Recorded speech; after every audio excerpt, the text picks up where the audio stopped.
Good morning, everybody.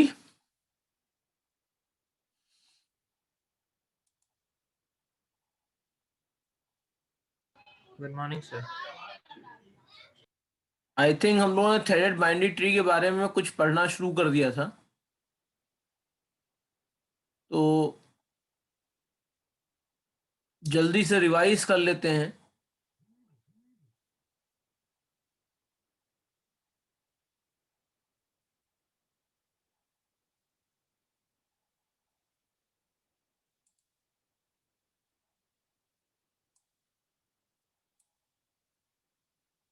कि normally threaded binary tree आपकी same होती हैं as a binary tree, but with a difference कि वो नल पॉइंटर की जगह कुछ ऐसी चीज स्टोर करती हैं, वो ऐसे एड्रेसेस स्टोर करते हैं जहां से हम ट्राइवर्सल आसानी से कर सकते हैं।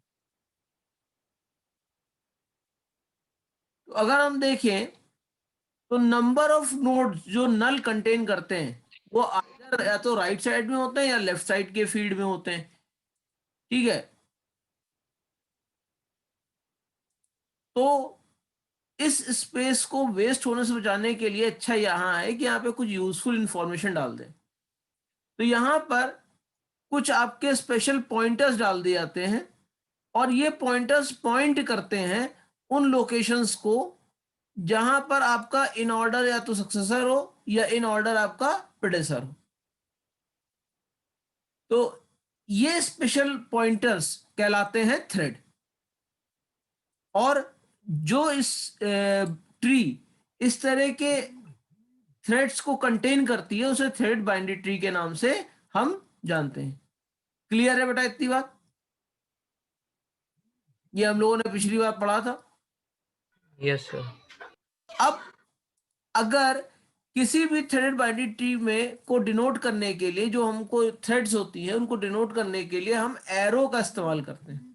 हम लाइन नहीं बनाते हैं, जैसे ट्री में लाइन बनाते थे, यहां हम एरो का इस्तेमाल करते हैं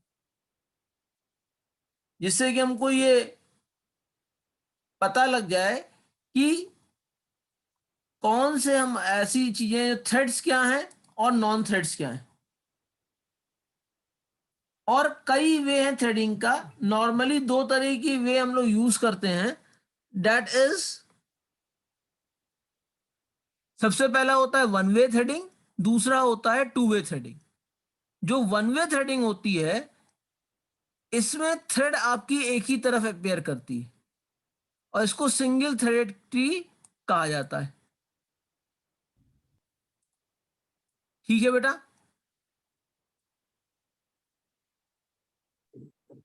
means if the thread appears in the left field, then the left field will made point to in order predecessor। Predecessor का मतलब क्या होता है? उसके पहले का पार्ट, यानी उससे पहले जो नोड आ रहा है। इस तरह की जो भी आपकी थ्रेडेड बाइनरी ट्री होती है इनको लेफ्ट थ्रेडेड बाइनरी ट्री के नाम से हम जानते हैं। ठीक है,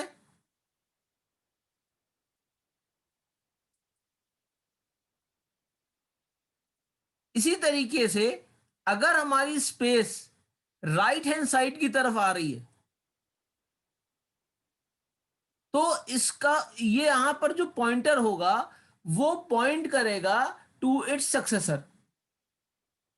तो इस तरह की जहां पर वन वे थ्रेड ट्री होती है और राइट साइड में लाई कर रहा है और वो उसके सक्सेसर को पॉइंट करता है, उसको हम कहते हैं आपका राइट थ्रेडेड बाइनरी ट्री। इसके अलावा हमारे पास टू वे बाइनरी ट्री भी होती है।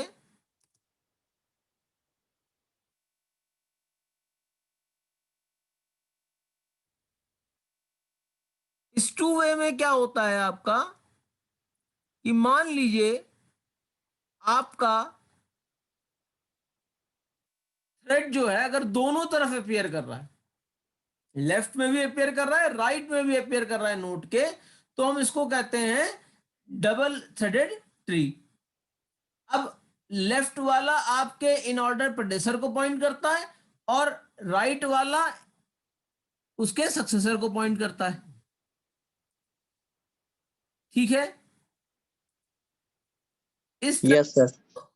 टू वे थ्रेडेड ट्री होती है, इनको कहा जाता है full threaded binary tree. Means left आपका प्रेडेसर को जो है पॉइंट करेगा और राइट आपका सक्सेसर को पॉइंट करेगा। क्लियर है बेटा इतनी बात? ये हम लोगों ने पहले पढ़ा भी है। यस सर, क्लियर है।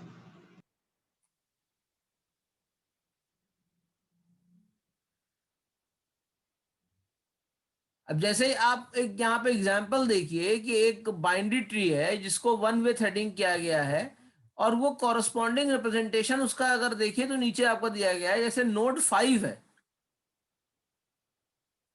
नोड 5 के अगर आप राइट साइड में देखिए तो नल पॉइंटर है, so it will be replace. वो किससे रिप्लेस होगा? राइट साइड वाला किससे रिप्लेस होता है? Two point two node 1 which is in order successor. मतलब 5 के बाद 1 ही आएगा ना फिर। Yes sir. Similarly the right field of the node 8, अगर नोड 8 पे राइट फील्ड देखो तो वो भी आपका जो है एम्प्टी है, नल पॉइंटर है। तो वो पॉइंट किसको करेगा? 4 को करेगा।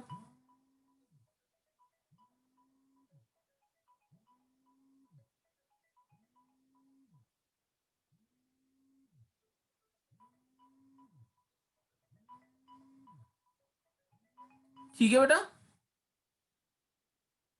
और राइट फील्ड ऑफ नोड 9 देखिए, वो पॉइंट किसको करेगा? 2 को करेगा। तो उसके इन ऑर्डर सक्सेसर्स को ये लोग पॉइंट कर रहे हैं। क्लियर है बेटा?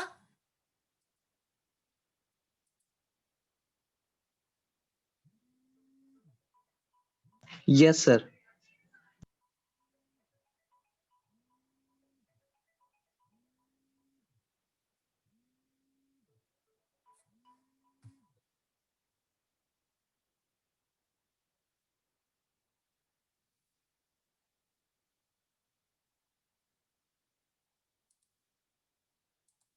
वहीं पे अगर थ्रेडेड,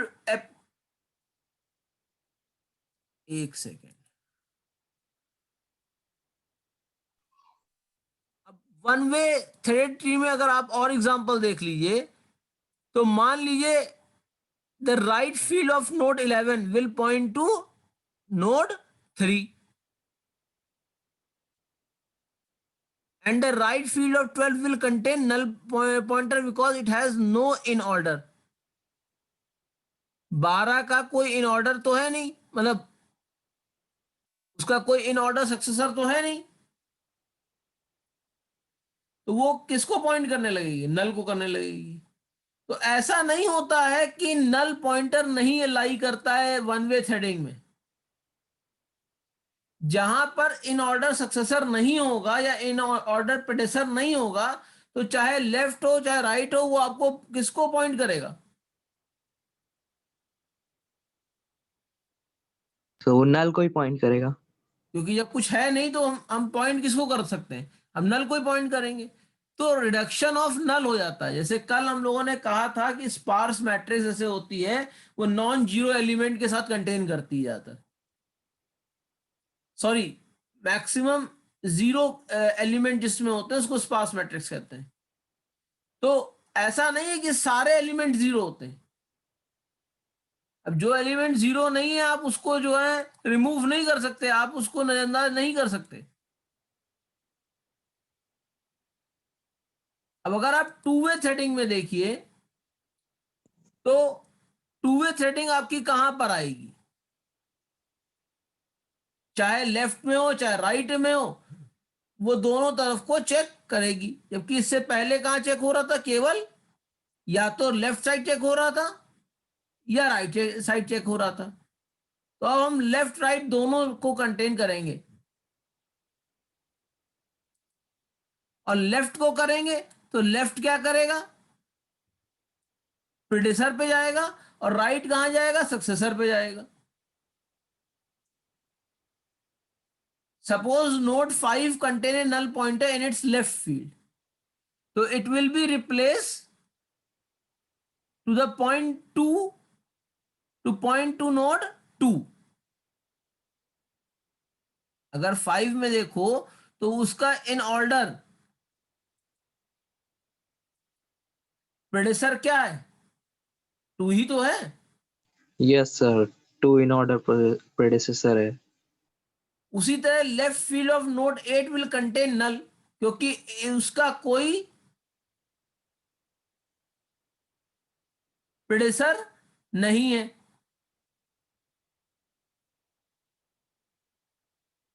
तो इन ऑर्डर में प्रेडिसेसर नहीं है सर. यहां पर ये देख के चलना है कि किसका प्रेडिसर लाई कर रहा है, किसका प्रेडिसर लाई नहीं कर रहा है, और उसके हिसाब से हमारे काम होंगे.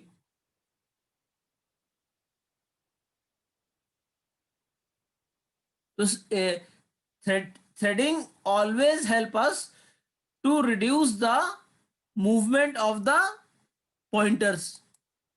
पॉइंटर्स को देते हैं जिसकी वजह से जो मूवमेंट होता है वो हमेशा रिड्यूस हो जाता है, जिसकी वजह से आपकी सर्चिंग फास्ट हो जाती है.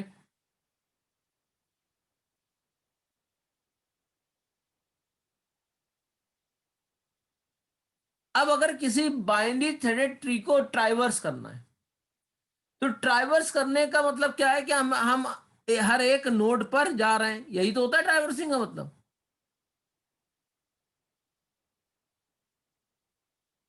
भाई व्हाट डज द ट्राइवर्सिंग मीन्स?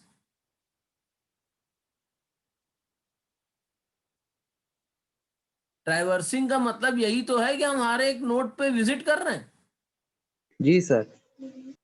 तो सबसे पहली चीज है, for every node visit the left sub tree first,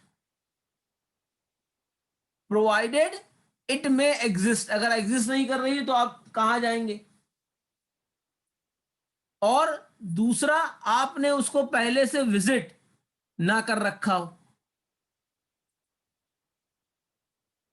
ठीक है ना? देन द नोड, नोड का मतलब root, itself is followed by visiting its right subtree.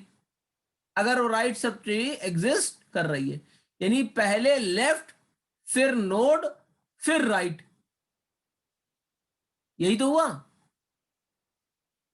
LNR ही तो हुआ इसका. यस सर, इनफिक्स फॉर्म में चल रहा है. हाँ.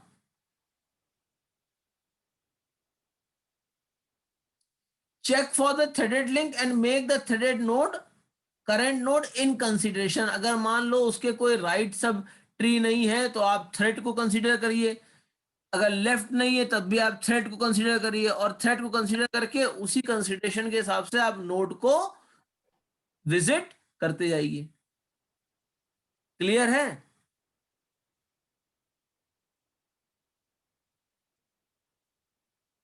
Means traversing a binary tree is equal to traversing a threaded binary tree is equal to traversing a binary tree, in spite that the only difference is that if it does not exist, it does not contain null, it contains the address where the next predecessor or successor will lie. Yes sir. Clear है बेटा बात? जी sir, समझ गया.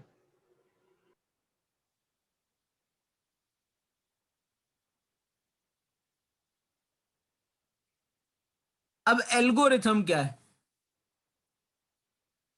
तो जैसा हमने कहा था एल्गोरिथम ठीक वैसे ही चलेगा.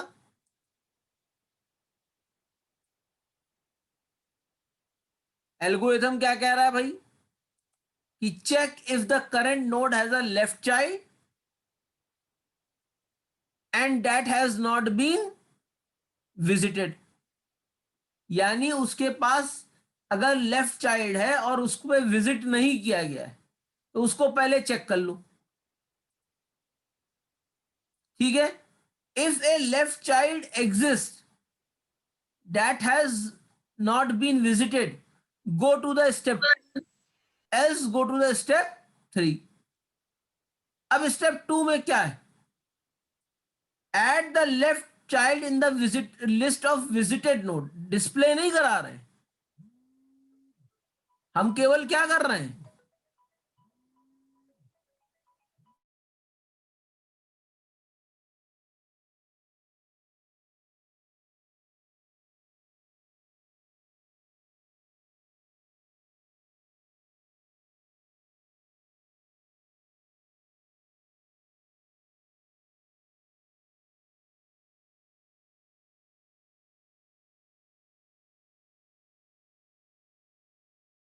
Sir, microphone, sir. हाँ एक सेकंड बेटा। तो आपको हम लोगों ने बात किया कि अगर भाई यहां पर क्या है, खाली विजिट करने की बात हो रही है, यहां डिस्प्ले करने की बात नहीं हो रही है। अगर आपका लेफ्ट चाइल्ड है लिस्ट में, एट द लेफ्ट, तो फिर उसको ऐड कर लीजिए विजिटेड नोड में और make it as the current node, और उसके बाद स्टेप 6 पे जाइए। ठीक है, मान लो उसके लेफ्ट चाइल्ड नहीं है, तो हम कहां जाएंगे, स्टेप 3 पे जाएंगे, और वहां क्या लिखा है, if the current node has a right child go to step 4, else go to step 5। तो 5 में 4 में क्या लिखा हुआ है, make the right child as a current node and go to step 6। यानी दोनों के केस में अब हमको कहां पहुंचना है, स्टेप 6 पे पहुंचना है। यही चीज तो है।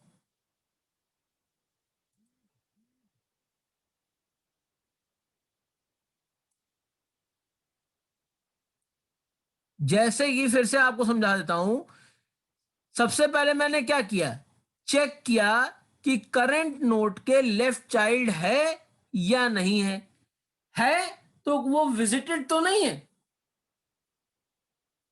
अगर वो विजिटेड नहीं है और विजिटेड नहीं है, तो हम स्टेप 2 पे जाएंगे। स्टेप 2 पे क्या लिखा हुआ है, उस लेफ्ट चाइल्ड को अपने विजिटेड लिस्ट में नोट कर, उस नोट को नोट कर लो, और उसके बाद उसको करंट नोड मार्क करके स्टेप 6 पे चले जाओ। स्टेप 6 पे क्या लिखा है, if all the nodes have visited then end else go to step 1। तो अभी सब तो हुआ नहीं है।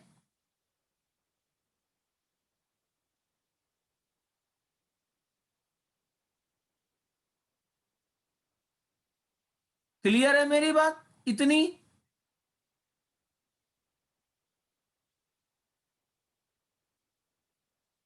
Yes, sir. क्या है, अब जो करंट नोड बन गया है, लेफ्ट में हो चाहे राइट में हो, जो भी करंट नोड बन गया है, उसको हमें क्या करना है, अब वहां से फिर से चेक करना है कि लेफ्ट में है कि राइट में है। और जब तक सारे नोड विजिटेड नहीं हो जाएंगे, तब तक हमें क्या करना है, इस एल्गो को बार बार रिपीट करते रहना है। यही काम तो करना है।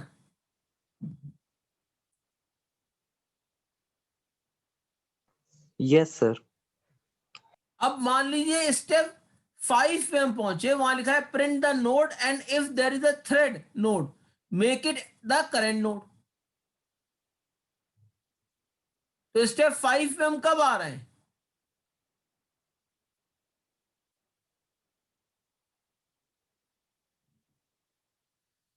लिखा है इफ, थर्ड स्टेप पे देखो, if the current node has a right child go to step 4 else go to step 5। अगर मान लीजिए करंट नोड जो आपने विजिट किया है उसके राइट में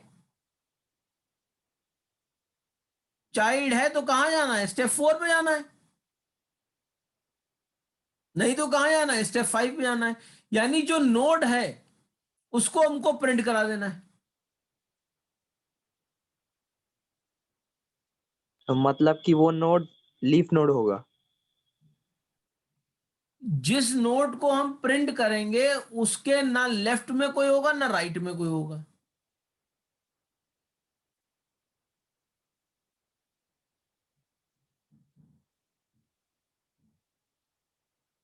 भाई देखो, इस एल्गो को अगर कॉपी पेन के साथ करना शुरू करो तो मान लो मैं एक एग्जांपल लेता हूं किसी ट्री का। ठीक है, देखो यहाँ पे नीचे एक ट्री लिखी गई है, दिख रही है। यस सर, दिख रही है। अब यहाँ पे थ्रेड किसके थ्रू रिप्रेजेंट की गई है? एरो के थ्रू। यही तो कहा था, जो थ्रेड होगी वो एरो के थ्रू रिप्रेजेंट करोगे। तो हमारे पास नोड क्या है? 1 है, नोड 2 है, और 2 के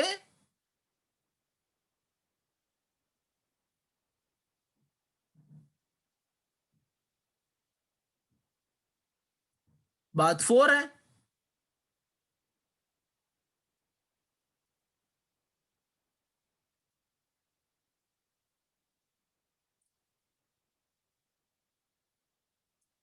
और अगर आप देख लो तो इस तरीके से अब जो है आप एल्गो पे चलो, या यहां पे भी एल्गो ही लिखा है। Node 1 has a left child that is 2 which has not been visited. Clear है?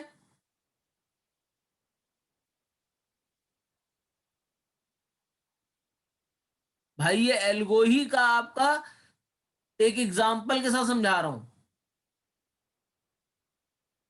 जो नोड 1 है उसके एक लेफ्ट चाइल्ड है, और वो लेफ्ट चाइल्ड कौन सा है?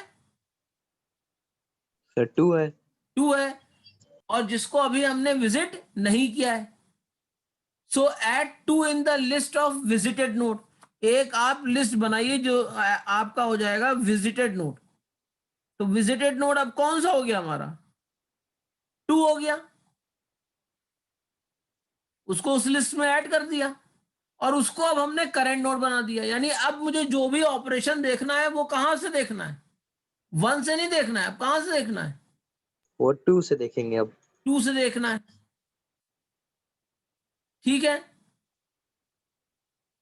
अब node 2 has a left child.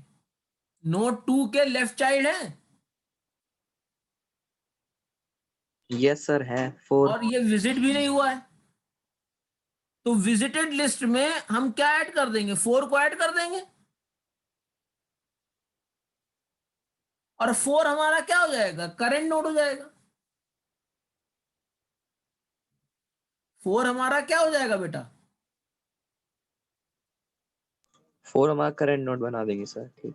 तो अब जो 4 है उसके ना लेफ्ट में कोई चाइल्ड है ना राइट में चाइल्ड है।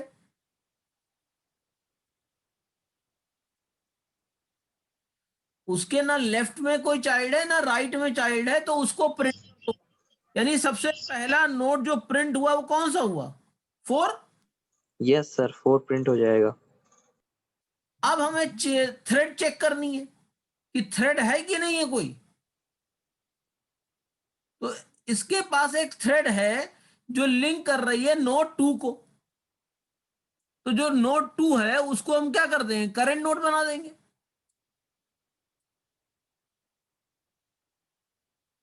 ठीक है बेटा। Yes sir. जो नोड 2 है उसको हम क्या बना देंगे? करंट नोड बना देंगे। अब नोड 2 का वापस आइए, तो विजिटेड नोड से 4 मतलब लिस्ट से 4 हट गया, क्योंकि 4 तो हम प्रिंट ही कर चुके हैं। अब नोड 2 जो आपका था उसका लेफ्ट चाइल्ड है कि नहीं है? लेफ्ट है सर। है, लेकिन वो विजिटेड हो चुका है।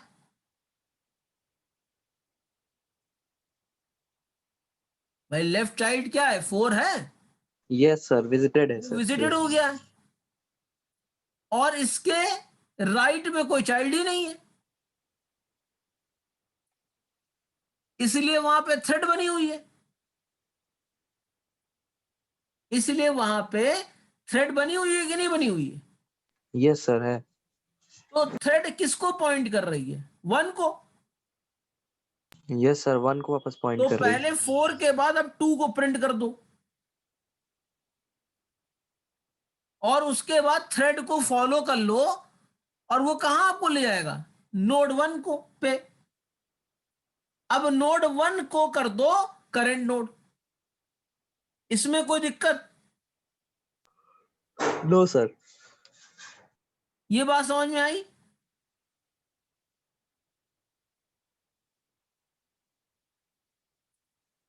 अब नोड 1 के पास लेफ्ट चाइल्ड है लेकिन वो विजिटेड है, तो हम कहां जाएंगे? राइट की इससे तरफ पहले 1 के। हमको 1 को प्रिंट कर देना होगा। उसके बाद नोड 1 के पास क्या है, राइट चाइल्ड है, और वो 3 है, और जिसको हमने विजिट भी नहीं किया है। तो अब विजिटेड वाले में हम क्या कर देंगे, 3 को ऐड कर देंगे और उसको करेंट नोड बना देंगे। उसको करेंट नोड बना देंगे। नहीं समझ में आई बात? आ रही है सर, आ रही है। अरे बात समझ रहा लोगों हूँ। को आ रही है कि नहीं आ रही है?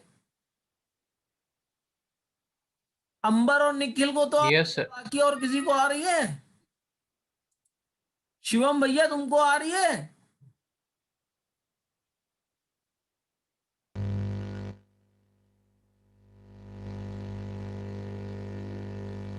शिवम, समझ में आ रहा है बात?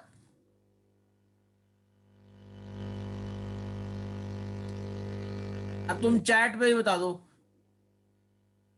गड़बड़ आ रही है। अच्छा यस सर कह रहे हो, चलो ठीक।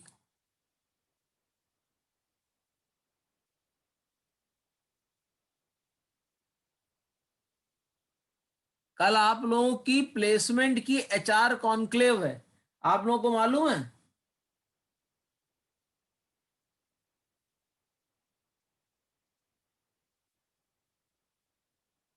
जी नहीं सर, अभी कोई नोटिस नहीं आया। आप लोगों को मालूम है? नो सर, कोई नोटिस नहीं आया अभी।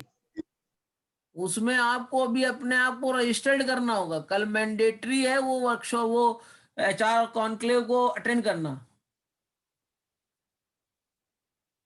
सर एक स्टूडेंट प्रोफाइलिंग फॉर्म था जिसकी लास्ट डेट 19 थी।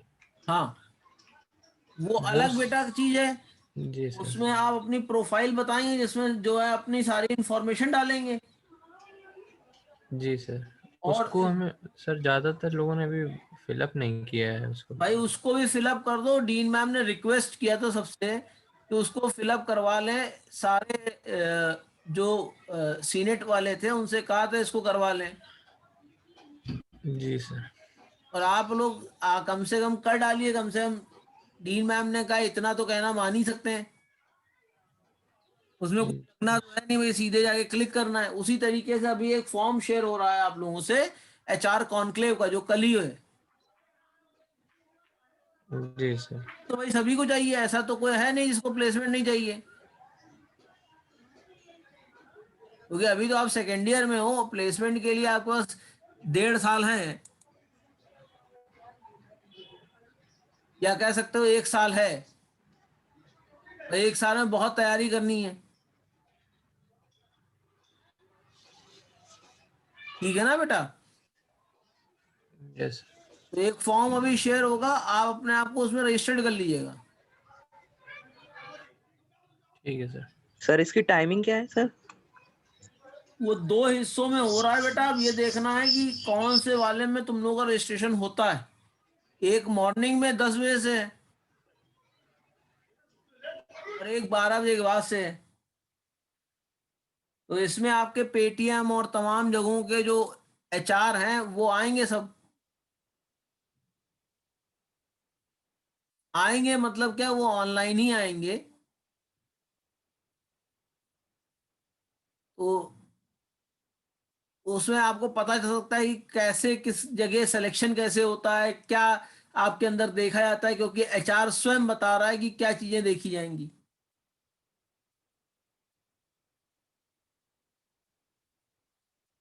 ठीक है ना बेटा? तो अभी आएगा तो उसको फिलअप कर दीजिएगा, क्योंकि अभी उन्होंने फॉर्म एक दो जगहों पे शेयर किया है, आप लोगों को भी वो शेयर कर देंगे।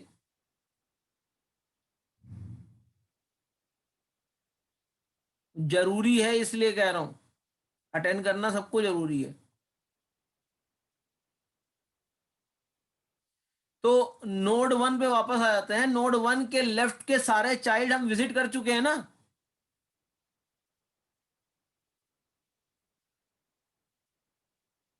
नहीं हो तो मैं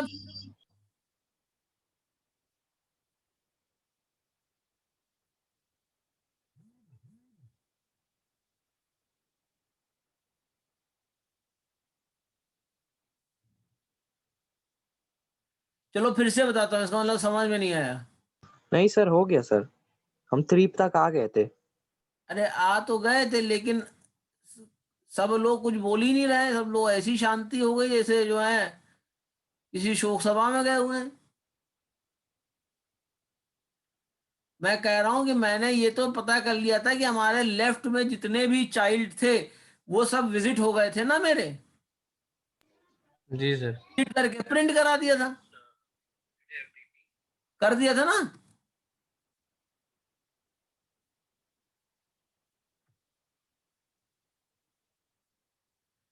अब हम कहां पहुंचेंगे? 5वें पे देखो, node 1 has a left child that has been already visited, so print 1। Node 1 has a right child which is 3, और जिसको अभी विजिट हमने नहीं किया है। तो विजिटेड की लिस्ट में अब कौन सा आ जाएगा? सर 3 आ जाएगा।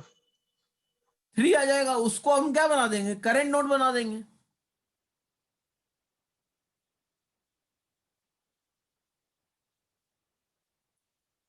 ठीक है।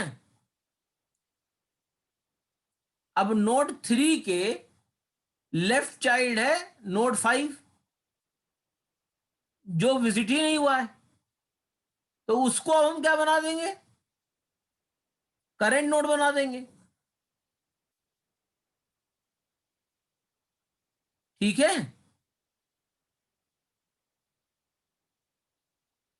अब नोड 5 के ना तो लेफ्ट चाइल्ड है ना राइट चाइल्ड है, तो हम नोड 5 को क्या कर देंगे? प्रिंट कर देंगे। Note yes sir. प्रिंट कर देंगे।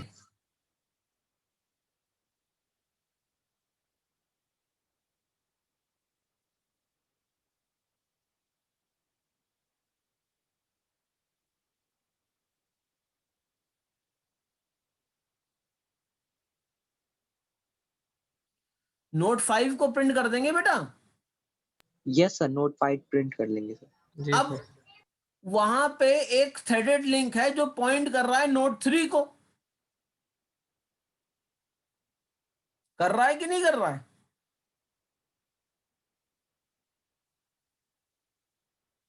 तो अब 3 को हम क्या कर देंगे? करंट नोड कर देंगे।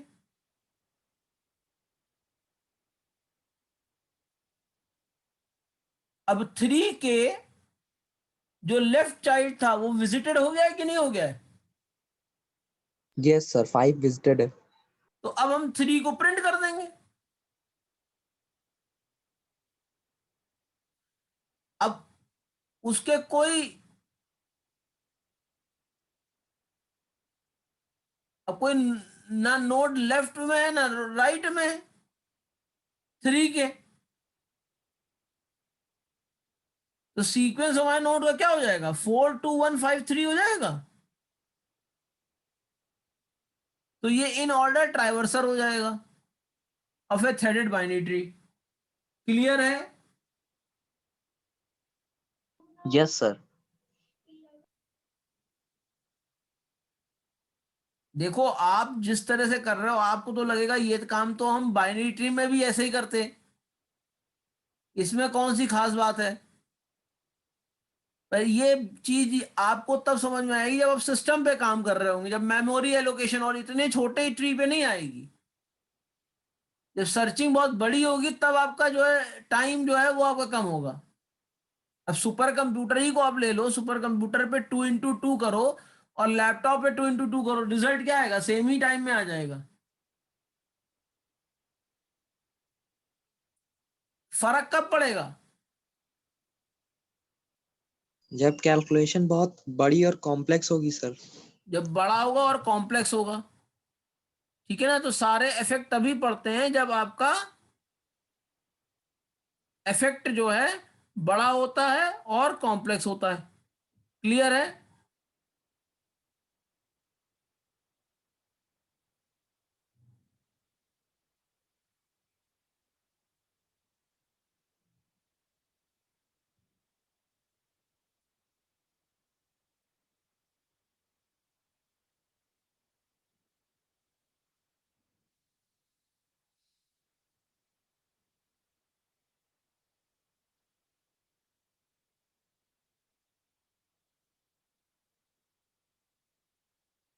क्लियर है बेटा ये चीज? यस सर, क्लियर है। अब एडवांटेजेस क्या हैं बाइनरी ट्री के? ये एक सवाल भी था हमारे उसमें ट्यूट शीट में, था कि नहीं था? यस सर, एडवांटेजेस पूछे गए थे। सीधा सीधा सवाल है, तो उसका सीधा सीधा जवाब है it enables linear traversal of element in the tree. Linear का मतलब क्या हो गया कि आपको आर्क फॉर्म में मूव नहीं करना पड़ेगा, रिकर्शन फॉर्म में, लूप फॉर्म में नहीं मूव करना पड़ेगा। आप एक लीनियर वे में ट्राइवर्स कर देंगे एलिमेंट ऑफ ट्री को, जैसे अभी आपने देखा। ठीक है। जब रिकर्शन होता है या फंक्शन यूज होता है, कल जैसे हम लोगों ने जब ट्यूटोरियल में बात की थी, अगर स्टैक बनता है तो मेमोरी कंज्यूम होती है। एक प्रोग्राम बताया नहीं था कि जब दूसरे का कंप्यूटर हैंग करना था,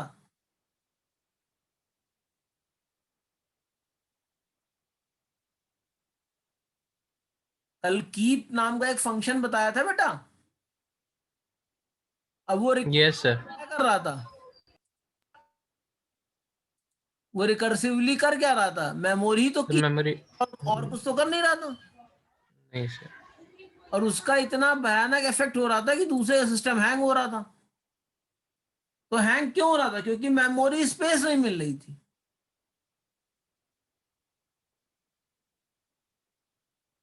तो stack always consume a lot of memory space and computer time।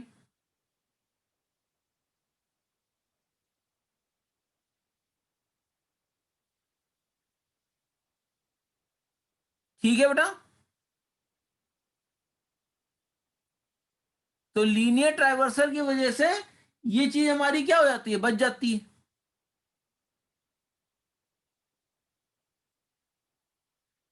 It enables to find the parent of a given element without explicit use of parent pointer।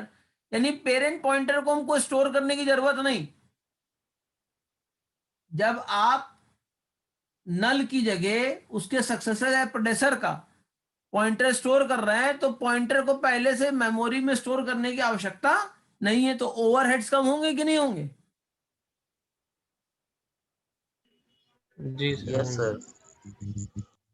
अब जैसे सबसे बड़ा ओवरहेड हम लोग डेली चीजें अपडेट क्यों नहीं कर पाते हैं?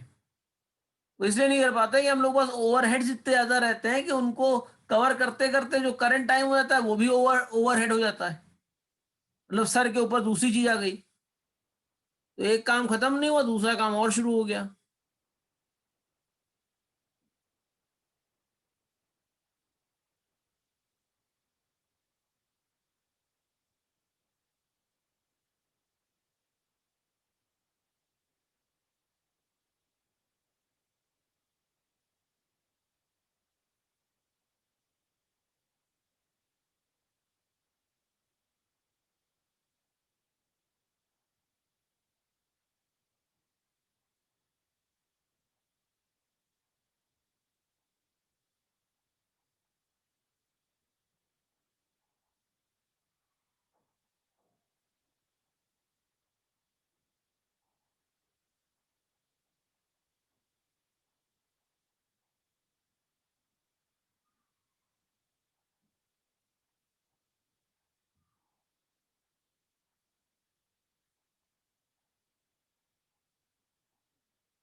Since node contain pointer in order predecessor successor, the thread tree enable forward and backward traversal of the node as given by in order fashion.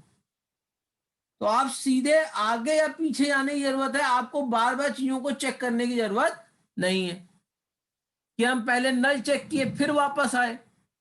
नल वहां मिलेगा ही नहीं, वहां क्या मिलेगा आपको? अगली लोकेशन मिलेगी जहां जाना है।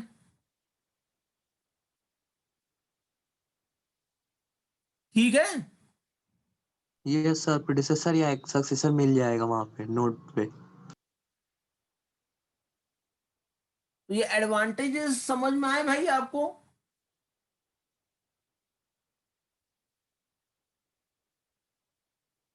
Yes sir, threaded binary tree का मेन एडवांटेज मेमोरी से ही हाँ, रिलेटेड है। अगर आप इन चारों को कंबाइन करना चाहें तो एक वर्ड है टू रिड्यूस ओवरहेड, जिससे प्रोसेसिंग पावर बचती है, and to reduce the memory consumption.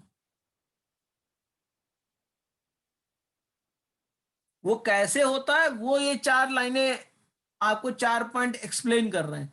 पर अगर मेनली देखा जाए तो 2 चीजें हैं कि मेमोरी बचेगी और प्रोसेसिंग पावर बचेगी, जो दोनों सबसे इंपॉर्टेंट चीजें।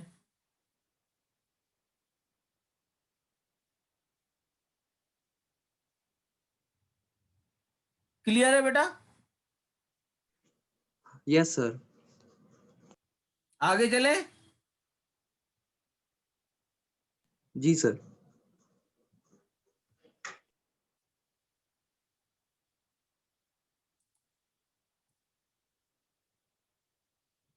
अब हीप। हीप का मतलब, अब इस समय हम लोग बाइनरी हीप के बारे में बात कर रहे हैं। अब binary heap is a complete binary tree in which every node satisfy the heap property which state that, क्या प्रॉपर्टी है? if b is a child of a, then node a would be greater than equal to node b.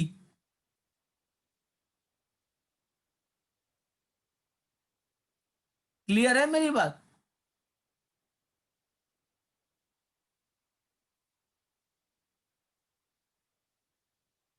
मतलब अगर binary heap है तो binary heap क्या होती है? Complete binary tree होती है, जिसके हर नोड ये सेटिस्फाई करते हैं कि उसका जो पहली की है वो दूसरे से बड़ी या उसके बराबर हो। अब यहां की इसलिए यूज कर रहे हैं क्योंकि यहां 2 तरह की हीप आप पढ़ोगे, एक मैक्स हीप पढ़ोगे, एक मिन हीप पढ़ोगे।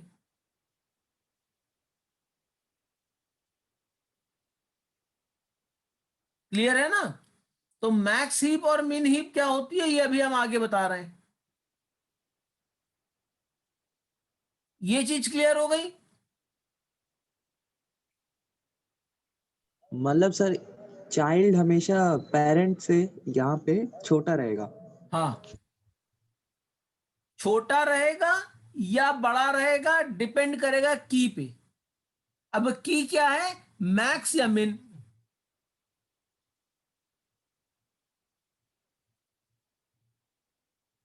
क्योंकि जो मिनिमम ट्री होती है ना, जो मिनिमम हीप होती है, ये तो मैक्स हीप के लिए बिल्कुल सेटिस्फाई कर रहा है फंक्शन, लेकिन जो मिनिमम हीप होती है उसमें जो नोड होती है वो लोएस्ट वैल्यू होती है, और मैक्सिमम हीप में जो नोड होती है वो हाईएस्ट वैल्यू होती है। यस सर, समझ गया सर। मतलब जैसे क्लास में हम आए तो अभी हम ही सबसे बड़े हैं, सबसे छोटे हैं। ठीक है, अब टीचर को अरेंज करना है, बढ़ते क्रम में लगाना है या घटते क्रम में लगाना है। अब अगला कोई व्यक्ति आया, वो मान लो मुझसे बड़ा है, तो अब अगर बढ़ते घटते क्रम में लगाना है तो मेरे आगे आ जाएगा, और बढ़ते क्रम में लगाना है तो मेरे कहां चला जाएगा? पीछे चला जाएगा सर। तो ये डिपेंड करेगा कि कौन से क्रमांक में हमको लगाना है, मतलब सॉर्टिंग किस तरह से करना है।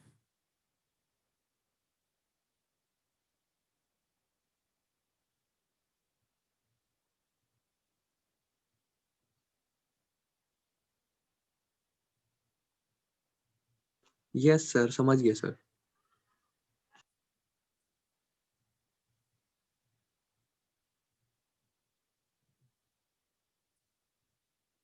This implies that every node will be greater than or equal to the element of its left child.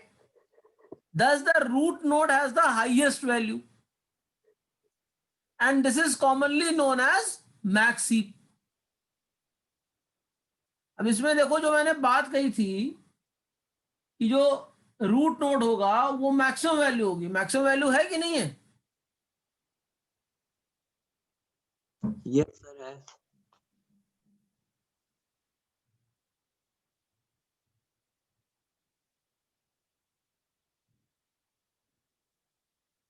भाई वो मैक्सिमम वैल्यू है उसमें? यस सर, है। 99 मैक्सिमम वैल्यू है। और अगर लेफ्ट में देखिए तो लेफ्ट में 69 मैक्सिमम वैल्यू है, और राइट में देखिए तो 72 मैक्सिमम वैल्यू है।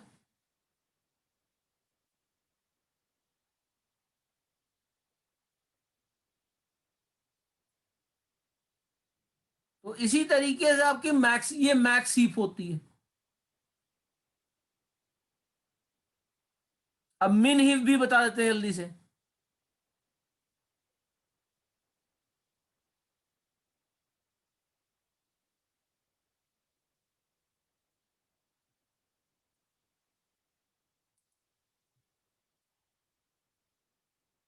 The alternative element at every node will be either less than or equal to the element of its left and right child. Thus the root has the lowest key value. तो इसको क्या कहेंगे? Mini heap कहेंगे। समझ में आया बेटा?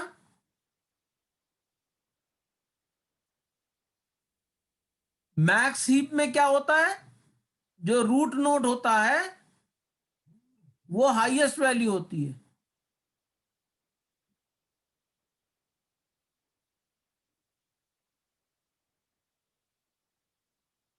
Yes sir.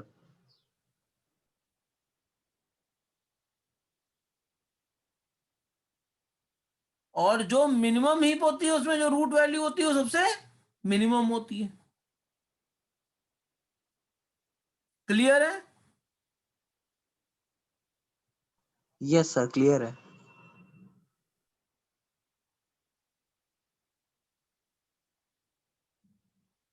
तो इतना आज करते हैं, बाकी का कल करते हैं, ठीक है? मतलब अगले क्लास में करते हैं। Okay sir. Then thank you. Thank you sir.